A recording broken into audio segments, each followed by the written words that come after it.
know I should be, but like, you know what, like I need to get up and I just need to like chill out and be good with that for today. So just in theory, things are sometimes better than it's easy for someone to pull off.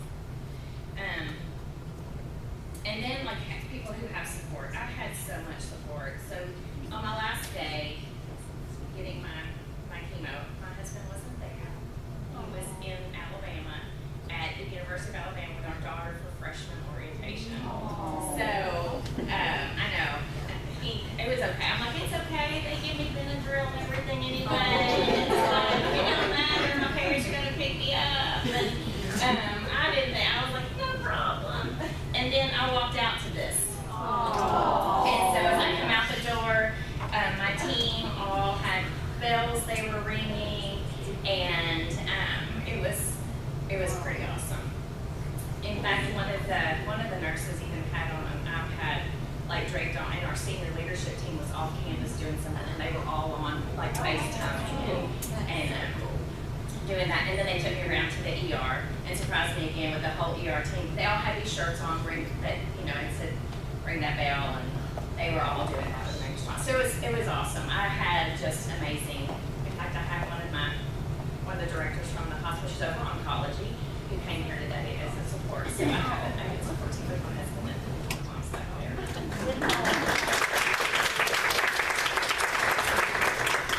this was post chemo summer. I ended at the very end of May. It was Memorial Day weekend. And I spent a lot of my summer in a hammock on the dock at the lake. My family has a lake house. So I spent a lot of there. Just my balance was off. That's another thing, like my balance was way off. And since then, my vision's been not as good. It deteriorated a little bit too from normal. There's like, it could be that I'm in my 50s also, but it did not help.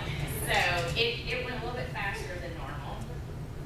I did, in the beginning of July, I think I needed to reclaim life. That was my thing. I needed to do things I had done in the past. I've ran marathons, I've done other things, and I was like, this laying on the dock. Like, I feel like I'm not going anywhere. So me and my nephews and my son who's in the back, this is actually a really tall, old bridge embankment, support that we scaled up using like a fireman's rope up the side. I didn't know if I was going to make it. I got almost to the top, and I thought, I'm so out of breath. And I got a little help with the hauling on the last step, but we made it up there. And then for the first time, I learned how to surf. Well, yeah, the first 6 times went great. That was it. I watched everybody else, been out there, talked to them all, helped talk through it and what I was doing, but I got up. Well, my husband wasn't in the boat at the time when I did this, and so I thought, well, I'll show him again, but I was tired. And I have no abdominal muscles left after eating through chemo. So I broke my back. And that should not happen with a I know, it's like, I should be in the Guinness Book. Nobody breaks their back surfing on a boat, but did. And he said, look just like normal, but it snapped me so fast going forward that I couldn't hold. I was so tired that I lost 20% of one of my vertebrae. It hurt really bad. I couldn't get out of the lake, and that was a whole ordeal. And then that was our anniversary weekend. We got to go together and look like Twinkies. At least I didn't have to worry about being bald. We were like the cone heads, shiny and bald. And this is the whole thing. I think you have to. We laughed. We really. I think for my kids, I did it. My Princess Leia, that was my best hair during that time. And I did celebrate my 50th birthday that summer. I made it through all that, was feeling better. But our biggest joke was every time something would happen, this is how we dealt with it. It's how for my kids, is how I chose to deal with it, whether I tried or not. I'd be like, hey, can you go do such and such? And they're like, yeah, I can do them a little bit because I had cancer. And I did it for a long time. As my hair came back, my friend was like, that train pulled out of the station a long time ago. You haven't stopped. But we would do it in public just as we went for my daughter's prom dress. And she really is quite a bit shorter than me. And it was heavy. I was like, hey, do you need to carry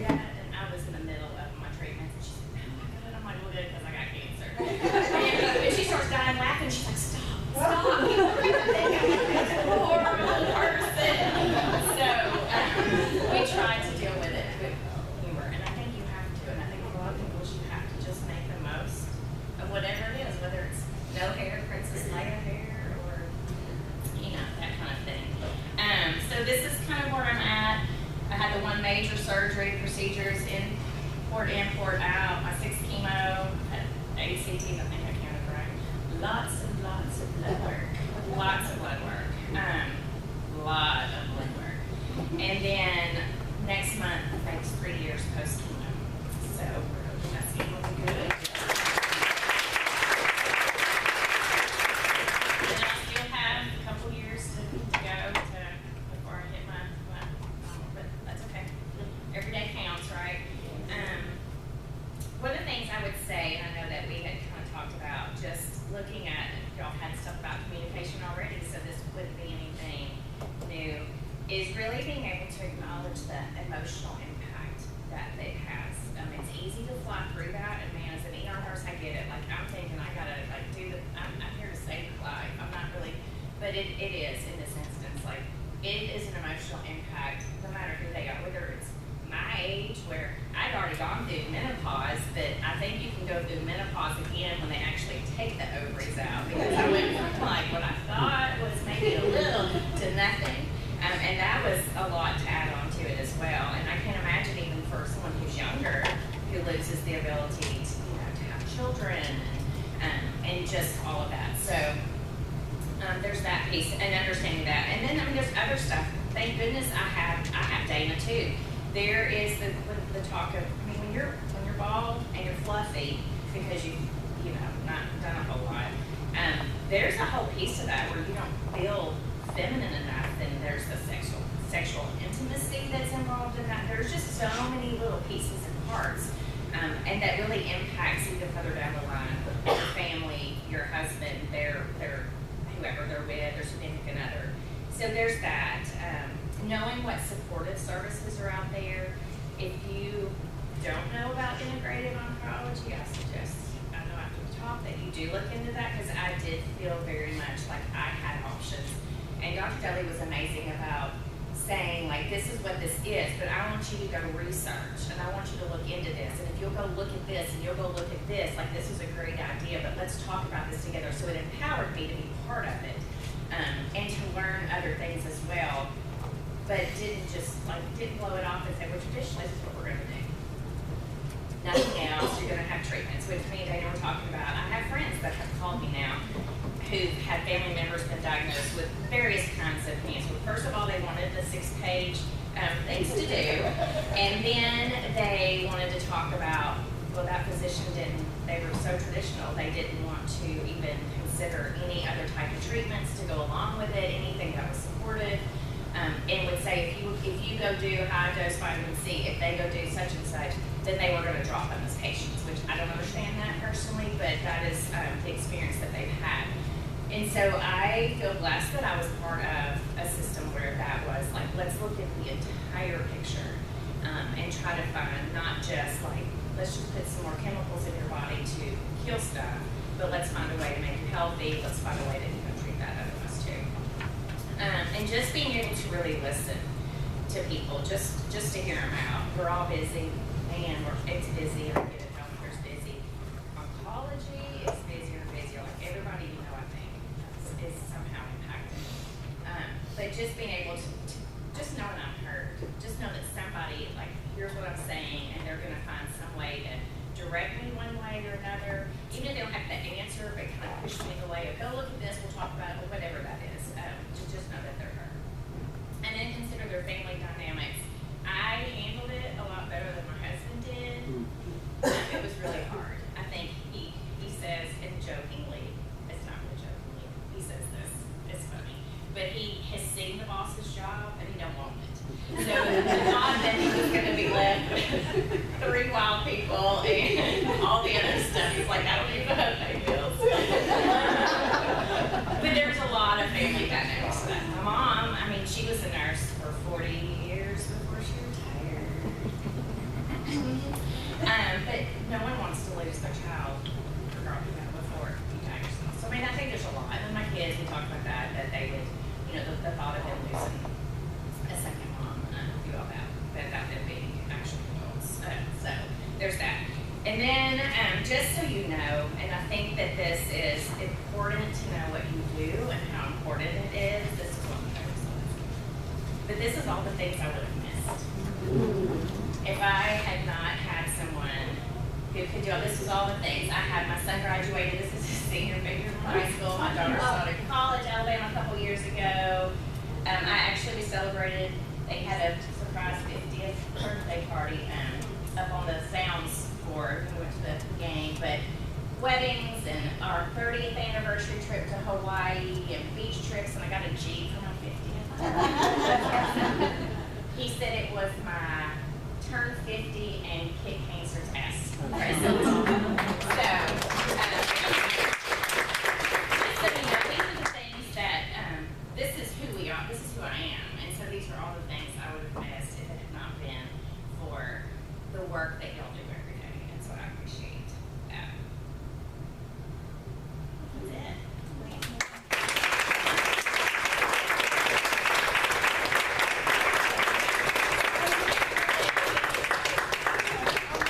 So I have to tell y'all that we always have this keynote and invite a survivor to come talk to us. And you've been coming to SGNO for a while. Amanda, the day I called her, I have to say I almost felt like we're going to be best friends. So this is her personality. She is amazing. I'm so glad you brought your family with you. I hope y'all will come to the cocktail hour. Oh, come up here and we'll take pictures with everybody. My husband just had surgery a week ago. This is part of your journey. It is like every day. Okay, so after this, you have to put us up on this for your next talk. Okay. And thank you for coming. I appreciate y'all letting me come talk and tell my story. We asked her to speak to us, to tell us, that patient experience so that we can be better at what we do, because, we all have patients and we all take care of people and we see their journey, but it's like hearing from them, this is very room full of people, and you did so good, and I'm so proud of you, but just kind of feeling what she felt during this journey. So thank you, Amanda. So thank y'all for asking me.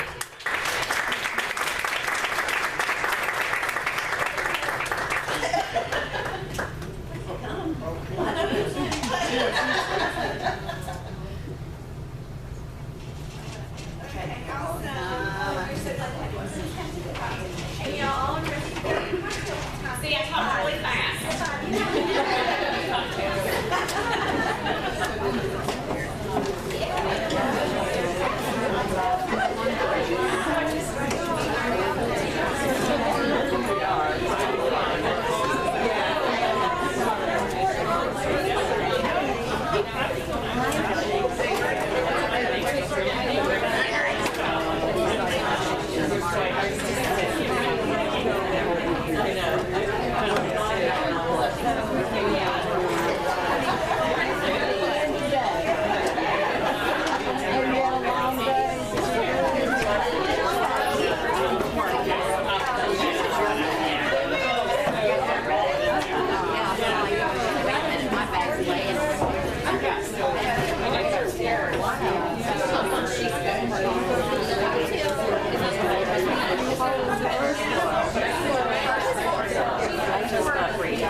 Did Jenny do that?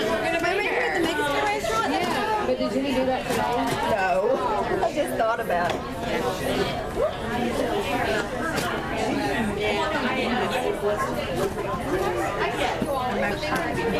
I